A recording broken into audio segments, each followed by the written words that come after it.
एक गांव में एक बहुत पुरानी गुफा थी। उस गुफा के आसपास कोई भी जाने की हिम्मत नहीं करता था क्योंकि गांव वालों का मानना था कि वह खूनी गुफा है। जो भी उस गुफा में जाता है वह फिर कभी लौट के वापस नहीं आता। फिर एक दिन की बात है। रामू जंगल में लकड़ियां काटने जाता है। वह लकड़ियां काटकर जंगल से वापस आ रहा होता है। तभी बहुत तेज बारिश शुरू हो जाती है। उसकी सारी कटी हुई लकड़ियां भीगने लगती हैं। अरे ये क्या? जब मैं सुबह निकला था तब तो बारिश के कोई असर नहीं दिख रहे थे। अब अचानक ये बारिश कहाँ से शुरू हो गई? अब क्या करूं? तभी उसे गुफा दिखाई देती है। अरे ये तो वही खूनी गुफा है। इसमें तो जो जाता है वह नहीं आता। अब मैं क्या करूं? इस गुफा में जाऊं या ना जाऊं? मेरे पास कोई दूसरा रास्ता तो है नहीं। एक काम करता हूं, थोड़ी देर इस गुफा में रुक जाता हूं। रामू उस गुफा के अंदर चला जाता है। अंदर जाने पर उसे डरावनी आवाजें सुनाई देती हैं। वह इधर-उधर देखता है, किंतु उसे कोई भी दिखाई नहीं देता।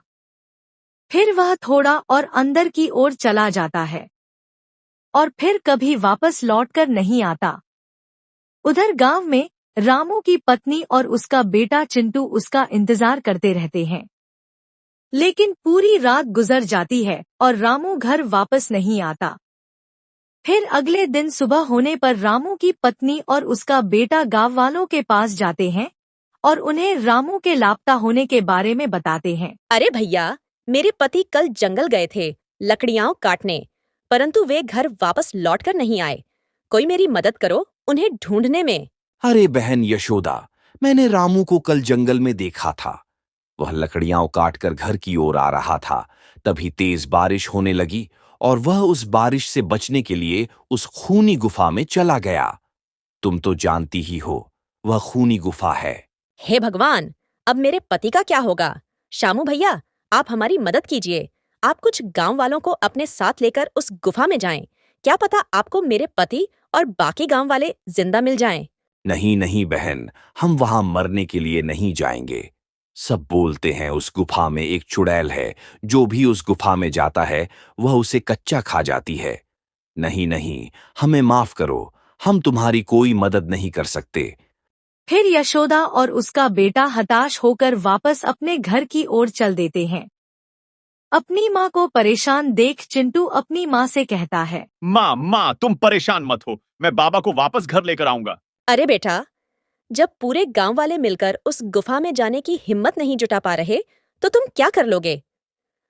कोई बात नहीं बेटा, भगवान तुम्हारे बाबा की रक्षा करेंगे। जाओ, बहुत रात हो गई है, तुम अब सो जाओ। चिंटू रात भर सो नहीं पाता और वह अपने बाबा के बारे में सोचता रहता है।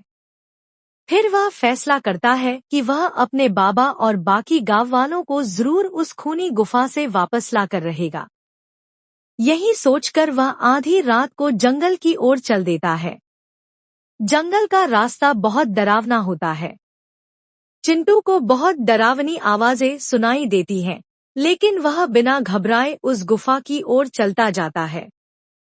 कुछ ही देर में वह उस गुफा में पहुंच जाता है। गुफा में पहुंचकर उसे वहां कोई भी गांव वाला दिखाई नहीं देता, सिर्फ डरावनी आवाजें ही सुनाई देती हैं। फिर वह हिम्मत जुटाकर गुफा में और अंदर की ओर जाता है। तभी अचानक उसके सामने एक चुड़ैल आ जाती है। अरे, ये कौन है जो इस गुफा में मरने के लिए आया है? चिंटू उस चुड़ैल को देखकर हक्का बक्का रह जाता है। डर के मारे वह कांपने लगता है। चुड़ैल को देखकर चिंटू की हालत खराब हो जाती है, लेकिन वह भागता नहीं है और अपनी जगह पर डटा रहता है।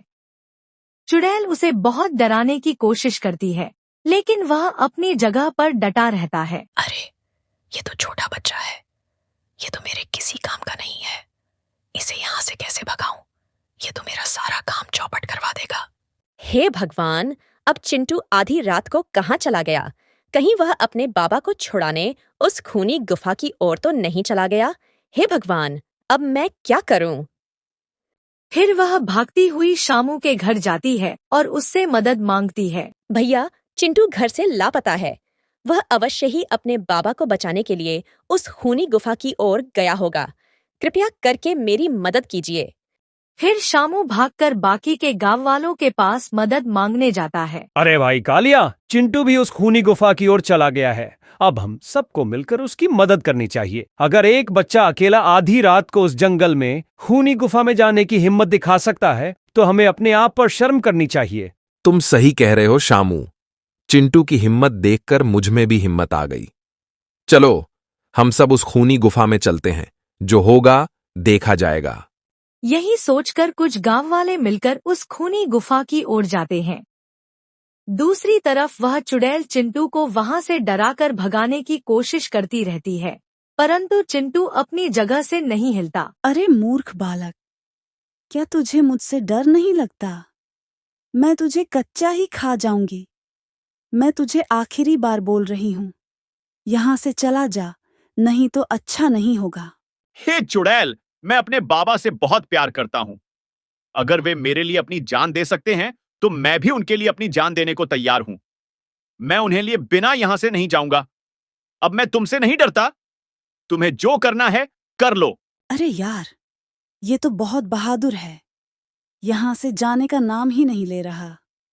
कहीं मेरी सच्चाई सबके सामने न आ जाए। अब मैं क्या करूं? तभी सभी गांव वाले हाथों में मशाल लिए वहां पहुंच जाते हैं। चुड़ैल डरकर भागने लगती है। गांव वाले उसका पीछा करते हैं और एक गुप्त स्थान पर पहुंच जाते हैं, जहां उन्हें बाकी सारे लापता गांव वाले मिल जाते हैं। पता चलता है कि चुड़ैल असली नहीं थी, बल्कि एक चालाक महिला थी जो गांव वालों से जबरदस्ती खुदाई करवाकर खजाना निकालने का काम करवा रही थी। हमें कभी भी डरना नहीं चाहिए और किसी भी भूत चुड़ैल में विश्वास नहीं करना चाहिए।